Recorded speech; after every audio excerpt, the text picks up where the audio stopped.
दोस्तों, हम में से ज़्यादातर लोग बहुत अमीर बनना चाहते हैं, लाखों बैंक बैलेंस रखना चाहते हैं और एक शानदार जिंदगी जीना चाहते हैं। लेकिन हम में से केवल 2% लोग ही अपना सपना पूरा करते हैं और बाकी 98% लोग जो होते हैं वो अपने जीवन में कुछ खास हासिल नहीं कर पाते हैं। तो बात क्या है जो 98% लोग नहीं करते हैं और केवल 2% लोग ही ऐसा कर पाते हैं? 98% लोग हमेशा उन चीज़ों के बारे में सोचते हैं जिनके कारण वे अमीर नहीं बन पाते हैं, जिसके कारण वे अपना लक्ष्य हासिल नहीं कर पाते हैं। ये 98% जो लोग होते हैं वो हमेशा चिंतित रहते हैं। लोग क्या कहेंगे? अगर मैं असफल हो गया तो मैं क्या करूँगा? इस काम में बहुत समय और बहुत मेहनत लगेगी और मेरे पास तो संसाधन भी नहीं है। 98% की कैटेगरी में जो लोग आते हैं उनके मन में यही सभी बातें चलती रहती है। लेकिन जो 2% के जो कैटेगरी में आते हैं वो लोग ज़्यादातर यही सोचते हैं कि हम यह काम कैसे कर सकते हैं। वे यह नहीं सोचते कि उनके पास संसाधन है या नहीं। वो ये नहीं सोचते कि इस काम के दौरान कितनी बाधाएं आएंगी और कितना समय लगेगा और कितना मेहनत करनी पड़ेगी। उन्हें असफलताओं से कोई फर्क नहीं पड़ता और ना ही इस बात से कि लोग उनके बारे में क्या कहेंगे या उनके बारे में क्या सोचेंगे। उनका पूरा फोकस सिर्फ इस बात पर होता है कि हम ये काम कैसे कर सकते हैं। अगर आपके जीवन का कोई लक्ष्य है और आप उसे हासिल करना चाहते हैं, लेकिन आपको उन लक्ष्यों को हासिल करने में कई दिक्कतें आ रही हैं और अगर आपके पास संसाधन नहीं है तो आप उन 2% के लोगों के जैसा सोचना शुरू कर दो।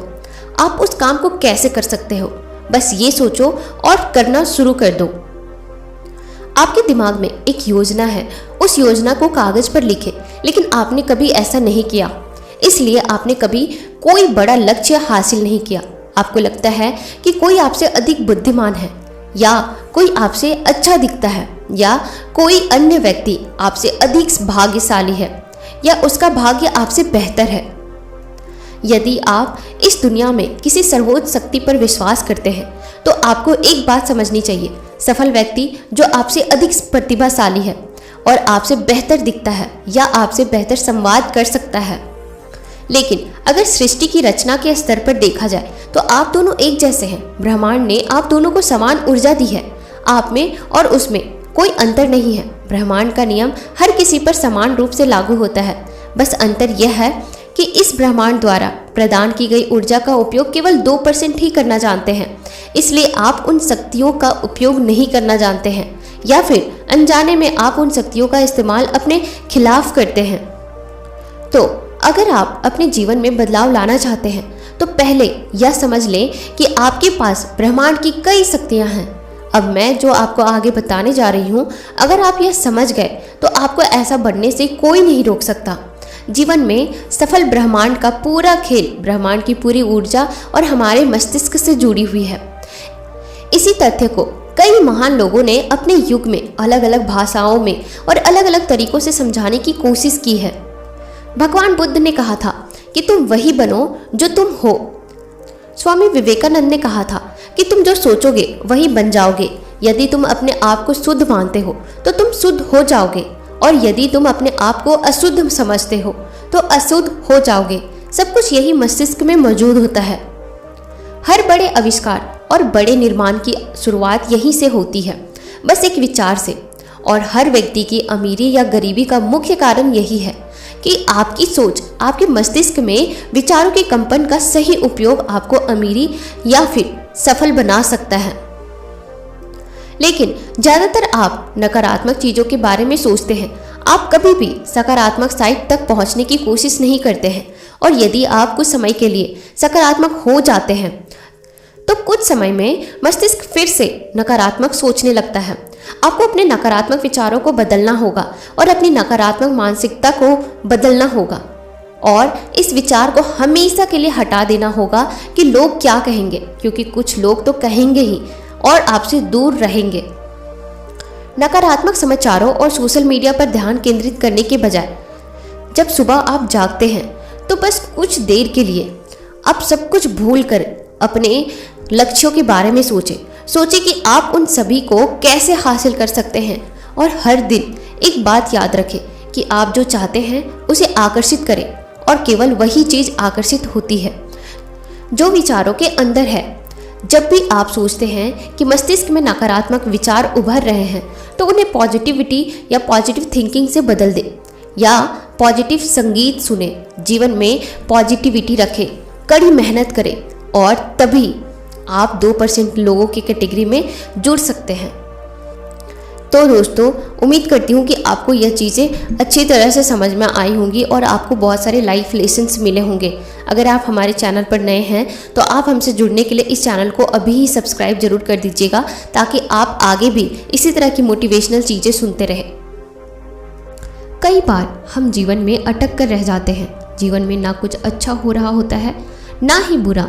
यूँ लगता है कि जीवन की गाड़ी आगे बढ़ ही नहीं रही है। हम जीवन से बहुत कुछ अपेक्षा करते हैं, हम बहुत आगे जाना चाहते हैं, लेकिन लगता है कि जीवन थम सा गया है। ऐसी परिस्थितियाँ हम में से कई लोगों की ज़िंदगी में आती हैं, चाहते हुए भी कुछ हो नहीं पाता। ऐसे में क्या करें? तो इस कहानी को पूरा ध्यान से ज़रूर सुनिएगा जो 2 तोतों के बारे में है। एक बार एक देश का राजा दूसरे देश घूमने गया। उस देश में उसका बहुत आदर सत्कार किया गया। उसकी आवभगत में कोई कमी नहीं रखी गई। राजा अपनी इस खातिरदारी से बहुत खुश हुआ। जब वह राजा अपने देश को वापस आने को हुआ तो दूसरे देश के राजा ने इन्हें उपहार में 2 तोते दिए। दोनों तोते दिखने में एक समान थे। तोतों को लेकर राजा खुशी खुशी अपने देश वापस आ गया। वापस आकर उसने उन तोतों के रहने की व्यवस्था शाही बाग में करवाई। बाग के बीचों बीच स्थित पेड़ की डाल पर तोतों के रहने के लिए एक पिंजरा लटकाया गया। तोतों को उड़ना सिखाने के लिए एक प्रशिक्षक रखा गया। 10 से 12 दिन तक प्रशिक्षक रोज आता रहा और तोतों को उड़ना सिखाता रहा। एक तोते ने तो बहुत जल्दी उड़ना सीख लिया, लेकिन एक तोता लाख सिखाने के बाद भी उड़ना नहीं सीख पाया। जब राजा ने प्रशिक्षक को बुलाकर तोतों के बारे में पूछा तो प्रशिक्षक ने सारी बात बता दी। महाराज, एक तोता बहुत जल्दी सब कुछ सीख गया है। वह तो राजमहल से भी ऊंचा उड़ सकता है, लेकिन दूसरा तोता कुछ सीखने को राजी ही नहीं है। मैंने बहुत कोशिश की, लेकिन वह पेड़ की एक डाल पर बैठा रहता है, उड़ता ही नहीं है। मुझे समझ नहीं आ रहा है कि मैं क्या करूं। राजा चाहता था कि दोनों तोते अच्छी तरह से उड़ना सीख जाए। उसने अपने मंत्रियों से राय विचार ली। दूसरे तोते के लिए एक अन्य प्रशिक्षक की व्यवस्था की, किंतु दूसरा प्रशिक्षक भी उस तोते को उड़ना नहीं सिखा पाया। इस तरह कई प्रशिक्षक आए, लेकिन कोई भी दूसरे तोते को उड़ना नहीं सिखा पाया। राजा ने फिर से मंत्रियों को बुलाया और दूसरे तोते को उड़ना सिखाने के लिए एक उपाय बताया। इस बार मंत्रियों ने गांव के एक ऐसे व्यक्ति को बुलाने का परामर्श दिया जिसे तोते के स्वभाव के बारे में अच्छी पहचान थी। उस व्यक्ति को बुलाया गया। जिस दिन व्यक्ति आया उसी दिन से दूसरा तोता भी उड़ने लगा। जब राजा तक ये खबर पहुंची कि दूसरा तोता उड़ रहा है और वो भी पहले तोते से भी ऊंचा, तो वह खुश हो गया। राजा ने फौरन उस व्यक्ति को बुलवाया और उससे पूछा, तुमने आखिर ऐसा क्या किया कि इतने दिनों से पेड़ की डाली से टस से मस न होने वाला तोता उड़ने लगा? व्यक्ति ने उत्तर दिया, महाराज, मैंने वह डाली ही काट दी जिस पर वह तोता बैठा रहता था। तो इस कहानी से हमें यह सीख मिलती है कि अपने जीवन में भी हम उस दूसरे तोते की तरह व्यवहार करते हैं। हम ऊंचे ऊंचे सपने देखते हैं और उन्हें पूरा करने की ख्वाहिश करते हैं, लेकिन हम कभी अपनी कंफर्ट जोन छोड़ना नहीं चाहते। हम हमेशा रिस्क लेने से डरते हैं और इसलिए चाहते हुए भी अपने सपनों को पूरा करने की दिशा में कोई कदम नहीं उठा पाते। क्या हम तभी उड़ेंगे जब कोई आकर हमारी डाल काट दे, अर्थात जब हमारे जीवन में कोई समस्या आ खड़ी हो? बेहतर नहीं है कि हम पहले ही उड़ना सीख जाए? आप इस बारे में क्या सोचते हैं? मुझे कमेंट सेक्शन में ज़रूर बताइएगा। और अगर आप हमारे चैनल पर नए हैं तो आप हमसे जुड़ने के लिए इस चैनल को अभी ही सब्सक्राइब जरूर कीजिएगा ताकि आगे भी इसी तरह की मोटिवेशनल कहानियाँ आप सुनते रहें।